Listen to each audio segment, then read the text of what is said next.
కుండపోత వర్షాలతో ఉత్తర తెలంగాణ జలమయమైంది. ఉమ్మడి ఆదిలాబాద్, నిజామాబాద్, కరీంనగర్ జిల్లాల్లో ఎక్కడ చూసినా వరదే కనిపిస్తోంది. వాగులు, వంకలు ఉప్పొంగి ప్రవహిస్తున్నాయి. సాగునీటి ప్రాజెక్టులు పూర్తిగా నిండిపోయాయి. నిర్మల్ జిల్లాలోని కడెం ప్రాజెక్టుకు భారీగా వరద వస్తుండటంతో డ్యాం 17 గేట్లు ఓపెన్ చేసి 1,50,000 క్యూసెక్కుల నీటిని దిగువకు వదులుతున్నారు.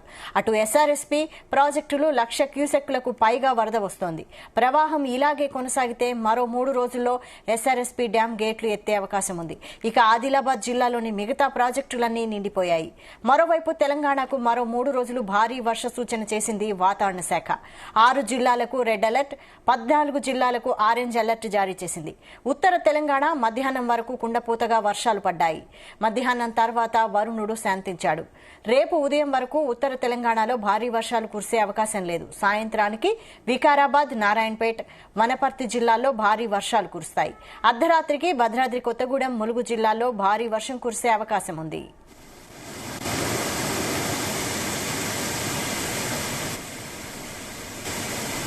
దీనిపై మరిన్ని అప్డేట్స్ మా ప్రతినిధి రాజు పటేల్ అందిస్తారు. రాజు పటేల్. Good evening Vaishali. కంటిన్యూగా వర్షాలు తెలంగాణలో అవుతున్నాయని చెప్పవచ్చు. ఎక్కడ చూసినా సరే వర్షం ఇంకా భారీగా పడుతూనే ఉంది. ముఖ్యంగా ఉత్తర తెలంగాణలో అయితే విస్తారంగా కుండపోత వర్షం పడుతుంది. మొత్తం మేఘాలు కంప్లీట్ గా ఒకేసారి కరిగిపోయి ఉమ్మడి ఆదిలాబాద్ జిల్లాతో పాటు ఉమ్మడి కరీంనగర్, ఉమ్మడి వరంగల్ జిల్లాలో పడుతున్నట్టు విధంగా అనిపిస్తుంది. ప్రజలు కూడా భారీగా పడుతున్నటువంటి వర్షాన్ని చూసి చాలా బెంబేలుస్తున్నారు. ఇంత సడన్ గా ఒకేసారి ఇంత ఊహించని వర్షాన్ని ఎప్పుడు చూడలేదు. సడన్ గా గంటల వ్యవధిలోనే భారీ వర్షం పడుతుంది. గంటల వ్యవధిలోనే వరదలు వస్తున్నాయి. గంటల వ్యవధిలోనే వాగులు ఉప్పొంగి ప్రవహిస్తున్నాయి. ఇంతటి పరిస్థితి గతంలో ఎన్నడూ లేదు. భారీ స్థాయిలో వర్షం పడుతుందని కూడా ప్రజలు అనుకుంటున్నటువంటి సిచ్యువేషన్ అయితే ఉత్తర తెలంగాణ జిల్లాలో కనిపిస్తుంది. ఉమ్మడి ఆదిలాబాద్, ఉమ్మడి నిజామాబాద్, ఉమ్మడి కరీంనగర్ జిల్లాలో ఏ వాగు చూసినా సరే కంప్లీట్ గా వరదతోటి ఉరకలు వేస్తుంది. పలానా వాగుకు మించి ఇంకొక వాగు ప్రవహిస్తున్నట్టుగా, పోటీ పడి వాగులు ప్రవహిస్తున్నాయి అన్నట్టుగా కూడా వాగుల ప్రవాహం కనిపిస్తుంది. చెరువుల్లోకి కూడా కంప్లీట్ గా నీళ్లు వచ్చాయి. ముఖ్యంగా సాగునీటి ప్రాజెక్టులు అన్ని కూడా పూర్తిగా నిండిపోయి నిండు కుండలే కనిపిస్తున్నాయి. తెలంగాణకు అత్యంత ముఖ్యమైనటువంటి తెలంగాణ సాగునీటికే వరప్రధాని అయినటువంటి ఎస్ఆర్ఎస్పీ ప్రాజెక్టులోకి కూడా భారీగా వరద నీరు వచ్చి చేరుతుంది. నిన్నటి నుంచి కూడా ఎస్ఆర్ఎస్పీ శ్రీరామ్ సాగర్ ప్రాజెక్టుకి వరద కంటిన్యూ అవుతుంది. శ్రీరామ్ సాగర్ ప్రాజెక్టు లోకి ప్రస్తుతానికి అయితే ఇన్ఫ్లో 1,04,879 క్యూసెక్ల ఇన్ఫ్లో ఉంది. అవుట్ఫ్లో 4,952 క్యూసెక్ల అవుట్ఫ్లో ఉంది. కంప్లీట్ గా ఎలాంటి గేట్లను కూడా ఎస్ఆర్ఎస్పీ ప్రాజెక్ట్ లిఫ్ట్ చేయలేదు. పూర్తి స్థాయి నీటి నిలువ 80 టీఎంసీలకు గాను ప్రస్తుతానికి 54 టీఎంసీలే ఉంది. అంటే ఇంకా చాలా టీఎంసీలు కావాల్సి ఉంది కాబట్టి గేట్లను లిఫ్ట్ చేయడం లేదు. పైనుంచి కూడా వరద అయితే కంటిన్యూ అవుతూనే ఉంది.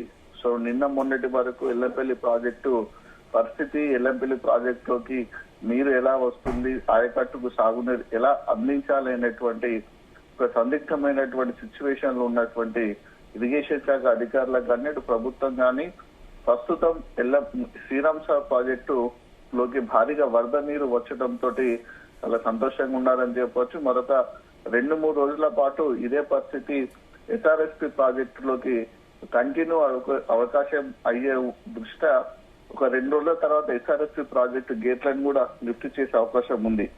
ఇక తర్వాత నిర్మల్ జిల్లాలోని కడెం ప్రాజెక్టు గేట్లను కూడా లిఫ్ట్ చేశారు. కడెం ప్రాజెక్టుకు సంబంధించినటువంటి మార్నింగ్ 18 గేట్లను 18కి 16 గేట్లను లిఫ్ట్ చేసి వాటర్ని దిగువకు వదిలారు. ప్రస్తుతానికి కూడా 17 గేట్లను లిఫ్ట్ చేశారు. అదే ఉదయం కంటే ఇప్పటికీ ఇటు కడెం ప్రాజెక్టులోకి భారీగా వరద నీరు వచ్చి చేరుతుంది. ఉదయం కేవలము 50,000 వరకే ఉన్నటువంటి క్యూసెక్ల ఇన్ఫ్లో సడన్ గా ఇప్పుడు మనకు ఎక్కువగా పెరిగిపోయింది. 1,95,923 క్యూసెక్ల ఇన్ఫ్లో అటు కడెం ప్రాజెక్టులకు వస్తుంది. దీంతో ప్రాజెక్టు సంబంధించినటువంటి 18 గేట్ల కాదు 17 గేట్లను లిఫ్ట్ చేశారు. 1,86,975 క్యూసెక్ల అవుట్ఫ్లో ఇటు కడెం ప్రాజెక్టు వద్ద ఉంది.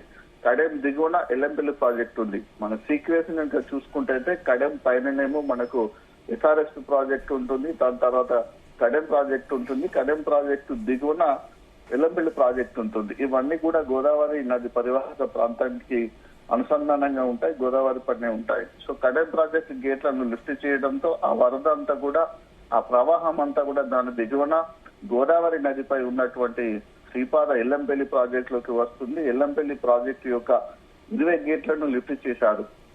మనం మార్నింగ్ చెప్పినట్టు కడెం ప్రాజెక్టు ప్రవాహం అంతా కూడా ఇటు ఎల్లంపల్లి ప్రాజెక్ట్ లోకి వెళ్తుంది. కాబట్టి బహుశా ఈ రోజు సాయంత్రం గానీ ఈ రోజు రాత్రి గానీ ఎల్లంపల్లి ప్రాజెక్టు గేట్లను లిఫ్ట్ చేసే అవకాశం ఉందని జీనూస్ తెలిపినట్టుగానే ఆ కడెం ప్రాజెక్టు ప్రవాహము వరద అంతా కూడా గోదావరి నది నుంచి ఎల్లంపల్లి ప్రాజెక్టుకు వస్తుంది. కాబట్టి ఇప్పుడు ఎల్లంపల్లి ప్రాజెక్టు గేట్లను 20 లేపారు. ఎల్లంపల్లి ప్రాజెక్టు మొత్తం 62 గేట్లు ఉంటాయి. 20 గేట్లను లిఫ్ట్ చేశారు. ఎల్లంపల్లి ప్రాజెక్ట్ లోకి ఇన్ఫ్లో 2,15,501 క్యూసెక్ల ఇన్ఫ్లో ఉంది. సో 20 గేట్ల ద్వారా 66,807 క్యూసెక్ల అవుట్ఫ్లోని అంటే నీటిని విడుదల చేశారు. ప్రాజెక్టు పూర్తి స్థాయి నీటి నిల్వ సామర్థ్యము 20.175 టీఎంసీల గాను ప్రస్తుతానికి 17.7303 టీఎంసీల వాటర్ శ్రీపాద ఎల్లంపల్లి ప్రాజెక్ట్ లో ఉంది. సో ఇటు ఎల్లంపల్లి ప్రాజెక్ట్ గేట్లను లిఫ్ట్ చేయడంతో ఈ వాటర్ అంతా కూడా దిగువన ఉన్నటువంటి గోదావరి నది ద్వారా దిగువన ఉన్నటువంటి మనకు Sundilla project, Annaram barrage, Sundilla barrage, Kaleshwaram నుంచి దాని దిగువన ఉన్నటువంటి మేడిగడ్డ లక్ష్మీ బ్యారేజ్ లోకి వెళ్తుంది. సో అంటే ఇప్పుడు ఈ ఏడాది ఈ సీజన్ లో కంప్లీట్ గా కూడా మనకు గోదావరి నది ప్రవాహము ప్రారంభమైందని చెప్పవచ్చు.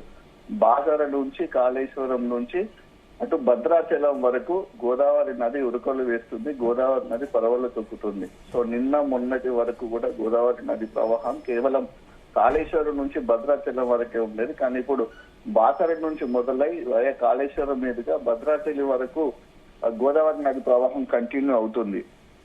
ఇక చాలా చోట్ల కూడా భారీగా వర్షాలు కురుస్తాయి. ఇటు ఉమ్మడి నిజామాబాద్ జిల్లా, ఉమ్మడి ఆదిలాబాద్ జిల్లా, ఉమ్మడి కరీంనగర్ జిల్లాలో కూడా ఇంకా వర్షం మరొక 24 గంటల పాటు కంటిన్యూ అవకాశం ఉందని కూడా వాతావరణ కేంద్రం తెలిపిన దృష్ట్యా అటు అధికారులు అయితే పూర్తి స్థాయిలో అప్రమత్తమై ఉన్నారు. ప్రాజెక్టు గేట్లను లిఫ్ట్ చేస్తున్న క్రమంలో దిగువ ప్రాంత ప్రజలకు కూడా అధికారులు అప్రమత్తమయ్యారు. సో టీమ్స్ అన్ని కూడా కోఆర్డినేషన్ టీమ్ గా ఉంటున్నాయి. అటు జిల్లా అధికారి యంత్రాంగము, revenue department, police department, Panchayati Raj department, municipal department తో పాటు ఎమర్జెన్సీ సంబంధించినటువంటి టీము, ఇటు ఎన్డీఆర్ఎఫ్ బృందాలు కానీ రెస్క్యూ టీములు కూడా అన్ని కూడా కోఆర్డినేషన్ గా ఉంటూ వర్క్ చేసుకుంటున్నాయి. వరద నీటిని ఎప్పటికప్పుడు కూడా పరిస్థితిని కూడా సమీక్షిస్తున్నారు.